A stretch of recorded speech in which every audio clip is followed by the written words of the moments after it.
거래의 무슨 관계? 결합. 제가 볼 때는 회계상에서 가장 중요한 게 이 거래의 결합 관계를 이해 못하시면 회계는 어렵습니다. 즉 차변은 적을 건지 대변은 적을 건지 구분 못하면 여러분들은 회계는 맨 땅에 해등입니다. 그래서 가장 중요한 거니까 이러한 공부를 처음 하신 분들은 기초 입문과정에 이러한 거래가 어떻게 결합이 돼서 그런 예시를 제가 통했고 또한 문제를 풀어봤기 때문에 여러분들이 기본 강의를 하기 전에 기초 과정을 반드시 좀 공부를 하시면 한 번 들어가지고 알면 제가 그랬잖아요. 천재라고요. 여러분 합격을 원하십니까? 그러면 동영상 최소한 2번, 3번은 빠른 배속으로 배속이 되잖아요. 1.4배속 처음에는 1.8배속까지 제 귀에 들어와야 돼요. 도대체 무슨 말인지 모르겠다 그러면 안 돼. 그러니까 2배속으로 들어도 들어올 정도로 공부가 돼야 되는데 어떻게 결합이 되는지 한번 살펴볼게요. 이 거래의 결합 관계를 하기 위해서 우리는 이걸 한번 설명드려볼까요? 북이라는 거 설명볼게요. 북이. 참고로 보셔요. 인문과정 했지만 북이라는 얘기는 장부에 기록하는 거 뭐라고 그랬나요? 북이라고 합니다. 책에 기록하다. 장부의 기록을 장부 기장의 준말을 우리는 뭐라고 그래요? 북인데 북이도 두 가지가 있어요. 무슨 북이와 단식 북이가 있고 뭐가 있다? 복식 북이가 있습니다. 단식과 뭐라고요? 복식. 단식, 복식. 탁구도 단식 있고 복식 있잖아요. 단식이라는 얘기는 이렇게 설명합니다. 제가 예를 들어서 옷을 10만원 주고 구입했습니다. 현금 주고. 옷을 샀다. 옷 10만원을 현금 주고 구입했다. 이거 회계상의 거래 맞죠? 거래죠? 옷을 현금 주고 구입했으니까 회계상의 거래입니다. 그러면 이거를 기록할 때 부기는 두 가지가 있는데 단식 부기가 있고 복식 부기가 있는데 단식은 뭐냐? 단순하고 간편해요. 한쪽만 기록해요. 한쪽만. 단식이라는 얘기는 한쪽, 한 가지만 기록합니다. 무엇을 중심으로? 이 현금 중심으로. 이렇게 싱글이에요. 차변과 대변에 이중으로 기록하지 않고 한쪽만, 뭐 중심으로? 현금 중심으로만 기록합니다. 이렇게 현금 나갔네? 이렇게. 이게 무슨 북이에요? 단식 북이란 현금 나갔네? 그러면 현금이라는 자산이 뭐 한 거예요? 감소된 거니까 이건 단식 북입니다. 단식 북이는 원인을 써? 안 써? 안 써요. 왜 나갔는지 이유 묻지 않겠다 이거지. 안 써. 그래서 단식 북이는 어디서 써요? 집에서 써요. 현금에, 가계부, 수입, 지출, 현금 중심으로만 기록하는 거예요. 뭘 중심으로? 현금 중심으로. 이게 무슨 북이에요? 단식. 복식 북이는 뭐죠? 응? 복식. 탁구 2명이죠. 복식 북이라는 얘기는 차변과 대변의 이중으로 기록한다 얘기입니다. 차변과 대변의 이중으로 기록하겠다 이거예요. 이렇게 이중으로. 그러면 자, 현금 나갔죠? 대변에 현금 10만원. 뭘 샀나요? 옷을 샀으니까 옷이라는 자산은 10만원 증가하겠죠? 차변에 옷 10만원. 이렇게. 이중으로 기록하겠다는 얘기죠. 차변과 대변에 이중으로 기록하겠다 이거예요. 이렇게. 그리고 차변 금액과 대변 금액은 동일한 금액으로. 이것을 우리는 뭐라고 배우셨나요? 차변과 대변에 이중으로 기록한다. 또한 동일한 금액으로 기록하는 것을 우리는 뭐라고 배웠습니까? 여러분, 거래에서 거래의 이중성이다 라고 배웠습니다. 거래 뭐라고요? 이중성. 이렇게. 이걸 뭐라고 그래요? 복식. 그러니까 얘는 단순하고 간편하죠. 왜? 싱글. 하나만 기록하니까. 그러나 복식 부기는 차변과 대변의 이중으로 기록한다는 얘기입니다. 현금 나갔는데 왜 나갔어? 옷 샀잖아. 옷이라는 자산은 증가되겠고 현금이라는 자산은 감소되겠습니다. 또한 이중으로 기록한다. 또한 이렇게 동일한 금액으로 기록한다. 그러면 이걸 뭐라고 그래요? 거래의 이중성이다. 그럼 오늘날 우리가 배우는 것은 무슨 북입니까? 복식 북이죠. 복잡합니다. 그래서 모든 학교가 됐던 학교가 됐던 그런 관청이 됐던 다 무슨 북이를 사용합니까? 복식 북입니다. 아셨죠? 그래요. 그러니까 거래 결합 관계를 배우기 전에 북에 대해 살펴봤어요. 북이란 차변과 대변의 이중으로 기록하는 거예요. 그러니까 복잡하잖아요. 그래서 자, 그러면 어떻게 결합이 되는지 지금부터 학습해 보도록 하겠습니다. 자, 어떻게 결합이 되느냐? 결합은 이렇게 됩니다. 차변 요소가 있겠고요. 자, 차변 요소. 여기는 차변 요소가 되겠고, 자, 여기는 대변 요소입니다.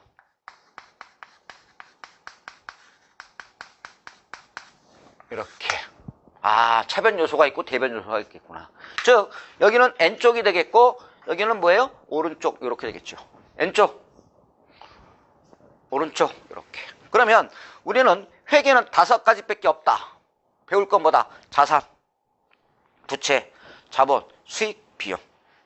5가지밖에 없다.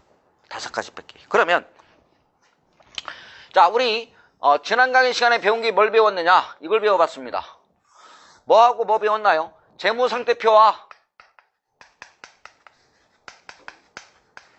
무엇을 배워왔느냐? 손익계산서를 배워봤습니다. 그죠? 이렇게. 그러면 이렇게 이렇게 이거죠. 재무상태표 차변은 뭘 써요? 자산을 써요. 대변에는 뭘 써요? 부채와 자본을 써요. 그리고 여기는 비용을 써요. 그리고 여기는 뭘 써요? 수익을 써요. 이렇게 됩니다. 그죠? 회계는 5개밖에 없다. 그러면 자산은 자기 자리가 무슨 변에 있습니까? 차변에 있죠? 여기 차변에 있잖아요. 그러면 자산은 무슨 변에 있다고요? 차변. 그러면 자산은요, 자기 자리에서 증가가 나타나요. 차변에 있잖아요. 그러면 차변에서 자산의 증가가 나타납니다. 자산의 증가.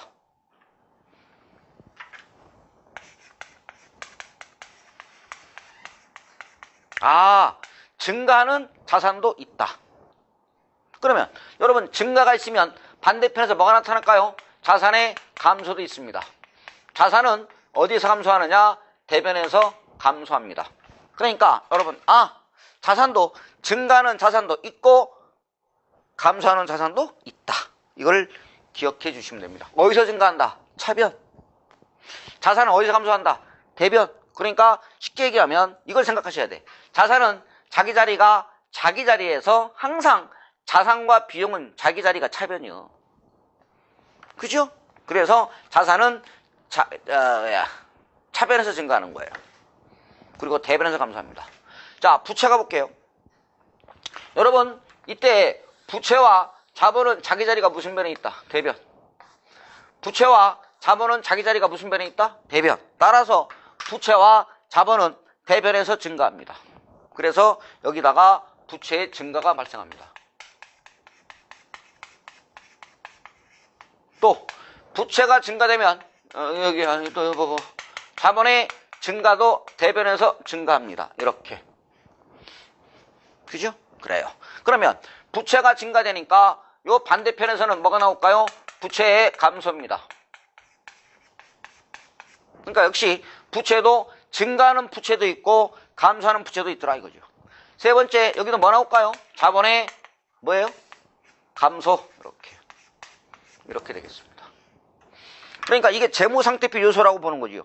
이 세 가지는 뭐예요? 재무상태표 요소잖아요. 자산, 부채, 자본이 재무상태표 구성 요소잖아요. 그러면 이렇게 마음속으로 그려보면 이렇게 그려보면 자산은 차별에서 증가되고요. 부채와 자본의 증가는 어디에서 증가한다? 대변에서 증가한다. 이렇게 보셔야죠. 그래서 재무상태표 요소 끝났습니다. 자, 그 다음에 요거 볼까요? 수익은 무슨 변이죠? 대변. 그래서 우리 지난 강의 시간에 이런 거 기억나나요? 이때 자본의 증가를 가져오는 일을 뭐라고 그런다? 우리는 수익이라고 하지 않았어요? 자본의 증가를 가져오는 걸 뭐라고 그런다? 수익. 그래서 대변의 수익의 발생입니다. 여기 있잖아요. 수익의 발생. 수익의 발생. 대변.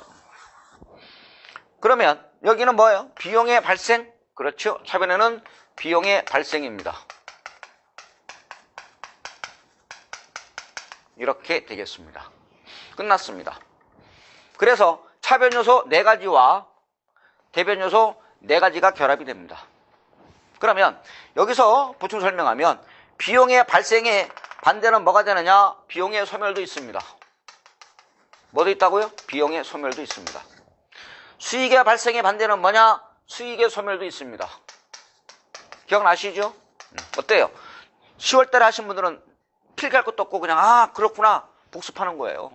그러면 이때 비용의 소멸과 수익의 소멸은 결산 때만 이루어집니다. 언제? 결산 때만. 결산 때만 이루어지니까 일단 여기서는 지웁니다. 결산 때 가서 배워요. 언제? 결산할 때 배우도록 하겠습니다. 이렇게 되겠습니다. 됐죠? 이렇게. 그래서 이 재무상태표와 이 손익계산서를 가지고 여러분들은 이 결합이 어떻게 결합이 되는지 살펴봤습니다. 자산은 이렇게 차별해서 증가합니다. 대별해서 감소합니다. 부채와 자본은 대별해서 증가합니다. 그리고 차별해서 감소합니다. 비용의 발생, 수익의 발생이 되겠습니다.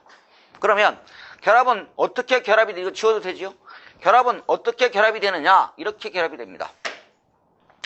결합은 차변 요소와 대변 요소가 만나야 결합이 이루어집니다. 누구하고 누구? 차변과 대변이 만나서 거래가 결합이 돼요. 거래가 이루어진다는 얘기죠. 그러면 결과적으로 차변끼리는 결합이 돼요? 안 돼요? 안 됩니다. 자산의 증가, 부채 증가에는 결합이 될 수가 없어. 차변끼리는 결합이 절대 안 돼. 대변끼리도 절대 결합이 될 수가 없습니다. 항상 차변과 대변이 만나야 결합이 가능합니다. 잘 모르면 그래도 어려워요. 제가 기초 얘는 남자, 얘는 여자. 그래서 우리 옛날에 텔레비 보시면 사랑의 짝대기 있었습니다. 여자 때 나오고 남자 때 나와서 띠리리리리리 이거 띠리리리리 그쵸? 짝짓기 이런 거 그렇죠. 그러면 이 자산의 증가와 결합이 될 수 있는 대변 요소는 몇 가지입니까? 4가지죠. 아니 이 남자가 이 여자 선택할 수도 있지 않나요? 이 여자 선택할 수 있잖아요. 이렇게 이 남자가 이 여자 선택할 수 있고요. 얘가 얘를 선택할 수 있고 얘를 선택할 수 있습니다. 이렇게 옆으로만 결합이 가능한 거죠. 그러면 얘도 마찬가지. 너 이렇게 너 이렇게 옆으로만 결합이 가능합니다. 그러면 기초 입문과정에서도 했기 때문에 여기서는 뭐 전혀 안 할 수는 없어요. 그리고 간단하게 설명을 들어보겠습니다. 아셨죠? 그래요. 그럼 몇 가지만 소개를 할 텐데요. 그냥 넘어갔으면 좋겠습니다. 왜? 기초과정에서 입문과정 했기 때문에. 그렇다고 또 이거만 또 하시는 분들도 있을까 해서 이렇게 되겠습니다. 그러면 자 예를 들어서 하나씩 좀 몇 가지만 설명드리죠. 자 얘와 얘를 한번 살펴보죠. 어떠한 경우에 자산이 증가되고 어떠한 경우에 자산이 감소되는지 살펴보도록 하겠습니다. 자 여기 보시면 자산끼리도 만날 수 있습니다. 그러면 여기서는 중요한 건 이거죠. 자산의 증가고 하나는 차변은 자산이 증가되고 대변은 자산이 감소되면 결과적으로 누구끼리 만났나요? 이게 어려워요. 회계가. 자산끼리 만났지. 그러면 자산 총액은 불변이야. 무슨 말인지 몰라요? 자산은 불변이라고. 선생님 자산이 증가했는데요? 그래. 근데 한쪽은 뭐예요? 자산이 감소했잖아. 증가하고 감소했으니까 결과적으로 자산은 나는 불변이라고 영향 없다고. 무슨 말이냐면 봐요. 이게 어려워요. 봐요. 제가 자동차를 하나 샀습니다. 1000만 원에. 현금 주고. 그럼 뭐는 증가했어? 자동차라는 자산은 증가했지. 1000만 원짜리. 오케이. 콜. 그런데 뭘로 줬어요? 현금으로 1000만 원 지급했지. 그럼 차라는 자동차는 증가하고. 증가했잖아요. 자산 증가하고. 1000만 원은 현금으로 지급했으니까 자산이 뭐 했어? 감소했지. 그럼 나의 자산은 뭐예요? 불변이지. 이런 것들을 읽어낼 수 있어야 돼요. 누구끼리 만났다? 자산끼리 만나면 자산은 뭐한다? 불변이다. 이거부터 결론적으로 말씀드릴게요.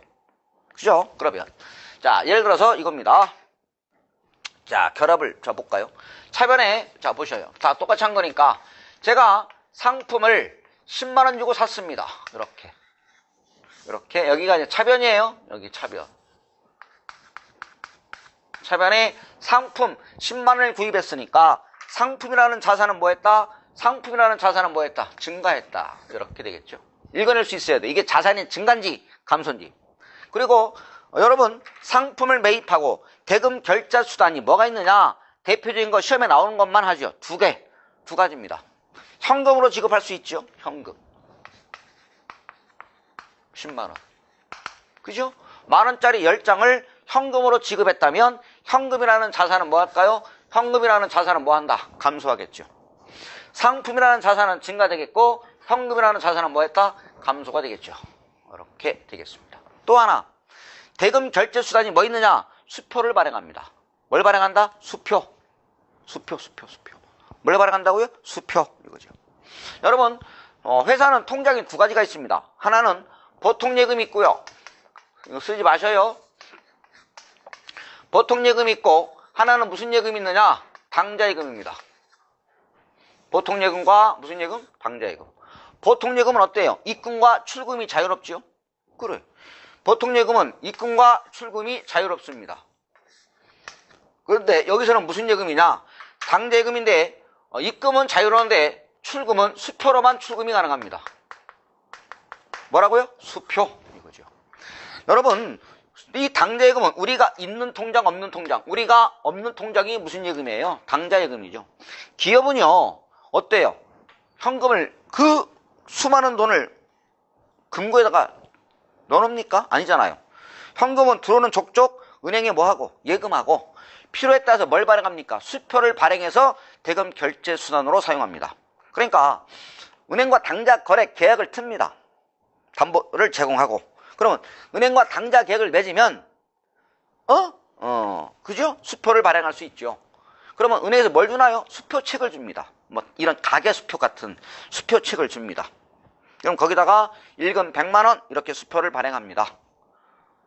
그러면 수표를 발행하면 여러분들은 이 수표를 가지고 은행에 가면 은행에서 인출할 수 있는 예금이 무슨 예금이에요? 당좌 예금이 되겠습니다.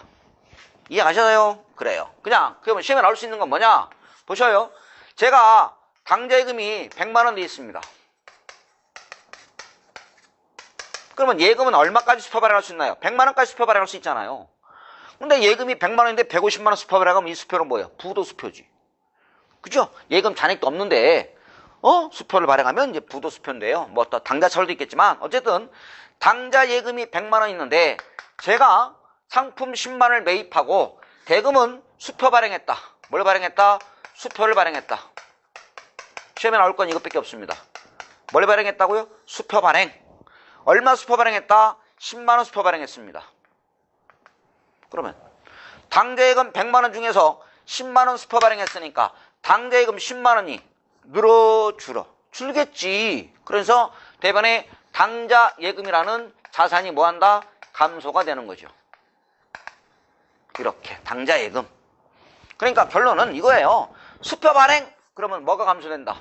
당좌예금이라는 자산이 뭐한다? 감소된다. 이것만 기억해 주시면 되겠습니다. 아셨죠? 당좌예금이 100만원 있다. 근데 10만원 수표 발행했으니까 이 100만원 중에서 당좌예금 10만원이 줄겠죠? 그래서 당좌예금이라는 자산이 뭐한다? 10만원이 감소한다. 이렇게 보시면 되겠습니다. 아셨죠? 그래요. 자, 요 정도만 보시면 돼요. 이렇게 자산의 증가와 자산의 감소에 대해서 학습을 살펴봤습니다. 됐죠? 그래요. 여기까지 하겠고, 이제 다음 시간에는 자, 요런 거, 요거 끝났고요. 어떠한 경우에 자산이 증가되고 어떠한 경우에 부채가 증가되는지 예를 들어보고 학습하겠습니다. 자, 여러분 힘드시죠? 저도 힘드네요. 자, 잠시 쉬었다가 이어서 여러분 학습해 보겠습니다. 여러분 다음 시간에 뵙겠습니다. 감사합니다.